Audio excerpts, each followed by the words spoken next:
Hey guys, welcome back to Biblio Fitness. Hope everyone's had a great day.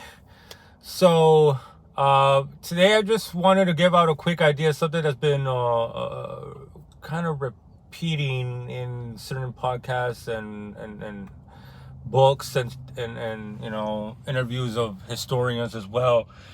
And it's this big fat ass lie that no one knew what Hitler was up to when he attained power in 1933. I call bullshit. He stated it in 1924 in Mein Kampf. Like, he said exactly what he was gonna do, and he even explicitly stated in public that he realized that the way to achieve power was not by a military coup, which was like the atrociously executed putsch of 1923 in Munich. It was by achieving ultimate power. And even then, he was so hard-headed and so stupid. You could already tell this guy was a fucking jackass. I think it was way over his threat. He went way over. Like, I think he just got lucky or unlucky, depending on how you look at it, in terms of to the elevation of power in which he achieved. It was just given the circumstance. This guy was a complete jackass. Like, the Nazis were winning elections, but they were not achieving any majorities. Therefore, they were not winning seats and not gaining any more influence in the government. And people were already beginning to worry, well, within the Nazi party. And there was obviously critics that were happy, and they were noticed, and they came up with the they were led to believe that the Nazis were soon going to win to death. Like, wasting money and resources, and you're wasting morale. People are eventually going to get tired of this shit. You're not winning. You're not doing anything. But then they got lucky through backroom dealing in order to get Hitler in there, in order to get the far right and the center right into a government, and they thought that he was going to, win. So it's just interesting to me that everyone acts surprised now. Like, this is the common rhetoric I hear across multiple spaces, across multiple people with multiple different interests, is that no one knew what it was coming. And I love Volker Ulrich's biography that I read, which was the second part of his biography about Hitler's descent.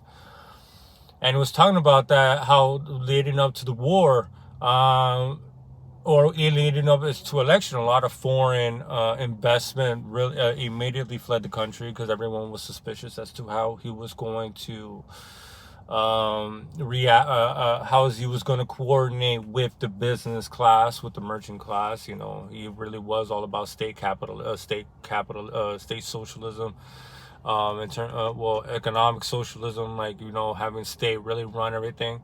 So everyone was kind of cautious as to what he was going to do with big business, which is why he never really garnered a whole lot of support from big business until the very end. So it's just interesting. And but Volker Ulrich stated that if you were gonna take him at his word when he got elected, you would have immediately had to have gone to war. And that's, like, I'm really glad that he actually said that. He brought that into perspective. It's like, that you knew what he was gonna do. He didn't change his ways. He was still a rabble rouser. He was still a rabid anti-Semite. Like, he was still a populist. Like, I don't get it. It was just a transformation of the National Socialist Workers. What was it? National Socialist German Workers' Party. Yeah, because it's Deutsch in German. But yeah, it became more of a Fuhrer cult, and we could definitely talk about. I think I already have, but yeah. It's just I don't know why people do it. Like, do people not want a whole responsibility that they allowed this to transpire? Or is, if you are admitting to that certain forces allowed this to transpire for what nefarious purposes? And even if it's not that way, there has been the case made already, and in terms of the defense of Neville Chamberlain from Britain, that no one was ready to go to war when Germany was, doing its thing with the Anschluss and the Czechoslovakia and the Sudetenland and the remilitarization. no one was ready. You know, there was a huge demographic crisis in France. There was a huge demographic crisis in Great Britain. A lot of people wasted a lot of money and a lot of lives. No one was really ready. And people tend to forget also that the Nazi Party would not have succeeded, would not have lasted very long.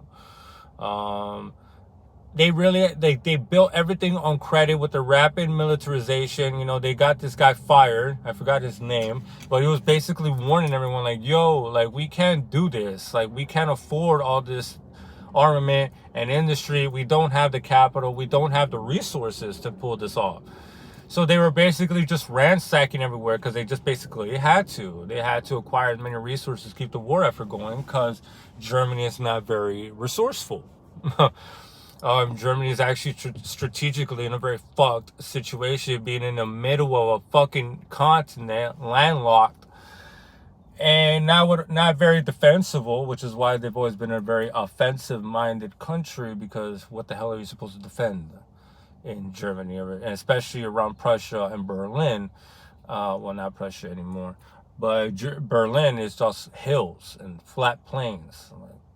Can't really do much with that. Which is why Frederick the Great was really adamant about getting all the riverways during the 7 Years' War. But be that as it may, people really don't take those things into account either way. Like, yeah, he killed a lot of people, but they really had no idea what the fuck they were doing. Industry was not going well for them. They were losing the war by 1941. They no longer had the resources to mount a major offensive. They failed in Soviet Union, and they were just prolonging the inevitable from that point. One could make the case. Some people have made the case. So, well, I'm just gonna leave it at that. I don't want to get out too much with good old Hitler. Not good old Hitler. Fuck him, obviously. Go make some gains, people. Go read. I'm gonna keep reading A Brave New World. It's quite of a mindfuck. I'm gonna read it today, and I'll probably put out a video tomorrow. My first impressions, because I'm probably gonna get a good amount today done. It's quite the fantastic book. Now it makes a lot more sense than the first time I read it. So, can't wait. Love y'all. Be safe. Peace.